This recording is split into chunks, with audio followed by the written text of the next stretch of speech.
एक छोटे से गांव में दो भाई रहते थे, अर्जुन और मोहन। दोनों का स्वभाव एक दूसरे से बिल्कुल अलग था। अर्जुन मेहनती, ईमानदार और शांत स्वभाव का था, जबकि मोहन थोड़ा आलसी और जल्दी गुस्सा होने वाला था। उनके पिता एक साधारण किसान थे, जिन्होंने हमेशा अपने बेटों को सिखाया था कि जीवन में मेहनत और एकता सबसे बड़ी ताकत होती है।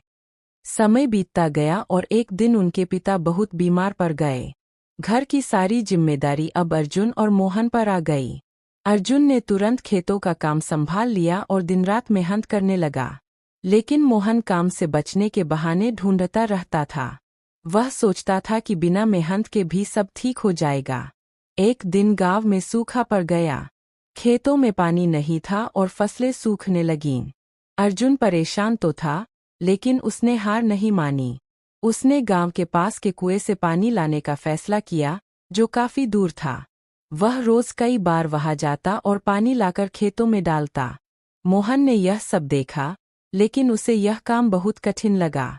उसने अर्जुन से कहा, इतनी मेहनत करने से क्या फायदा? फसल तो वैसे भी खराब हो जाएगी। अर्जुन ने मुस्कुराकर जवाब दिया, अगर हम कोशिश ही नहीं करेंगे, तो हार पहले ही मान लेंगे। कुछ दिनों बाद अर्जुन की मेहनत रंग लाई। उसके खेत में थोड़ी बहुत ही सही, लेकिन फसल बच गई। वही मोहन के खेत पूरी तरह बर्बाद हो गए क्योंकि उसने कोई प्रयास ही नहीं किया था। मोहन को अपनी गलती का एहसास हुआ। वह अर्जुन के पास गया और बोला, भाई, मैंने हमेशा आसान रास्ता चुना और मेहनत से भागता रहा। आज समझ आया कि बिना मेहनत के कुछ नहीं मिलता। अर्जुन ने उसे गले लगाया और कहा, कोई बात नहीं, अभी भी समय है। हम दोनों मिलकर आगे मेहनत करेंगे। उस दिन के बाद दोनों भाई साथ मिलकर काम करने लगे। मोहन भी अब मेहनती बन गया था। दोनों की एकता और मेहनत ने उनके जीवन को बदल दिया। कुछ ही सालों में वे गांव के सबसे सफल किसानों में गिने जाने लगे।